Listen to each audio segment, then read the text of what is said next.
On the video I posted from the library, there were two books on intellectual tradition of Iran. Their authors' names were Burujerdi and Vahdat. I've read both of them. They're good. Take a look at them. It talks about intellectual tradition lead up to the modern Iranian history.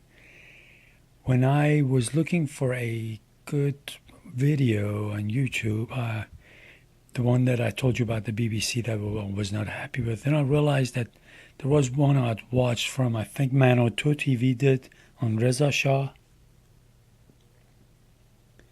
Probably a couple of years ago, maybe last year. And I watched it. It's done really well. It's got great footage. And unfortunately, it's not subtitled. So maybe they'll do that one time.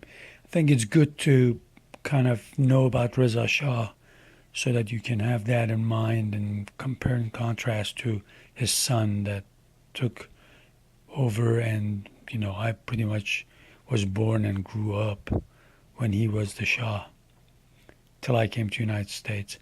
Another thing is these books will have lots of reference material that they'll refer to. If that catches your fancy, you can follow up on some reading with the books that they mention. Let me see. There's a professor, he just retired, Richard Bullitt, but it's spelled like this. He has a series of talks that he did, I think, right when he was getting to retire on world history, and he's got a set of lecture on Iranian history on iTunes that you can check. It's good to know Iran, any country, history of any country in the context of world history. I think sometimes if we focus way too much on one country, we lose track of what's happening in the surrounding and how it's affecting that particular country or that region for that matter. I mean, imagine if oil wasn't discovered in that part of the world, how the history of that area would have changed. Some say drastically, some say maybe so not so drastically. But I think it's important to know that. Yeah, the context of some of these events are really telling.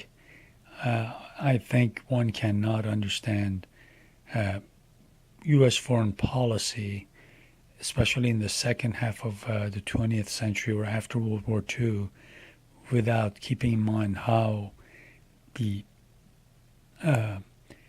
Red Scare had darkened actually the policy making arm of the American government. It's very unfortunate, but that's what led up to the tragedy of Vietnam.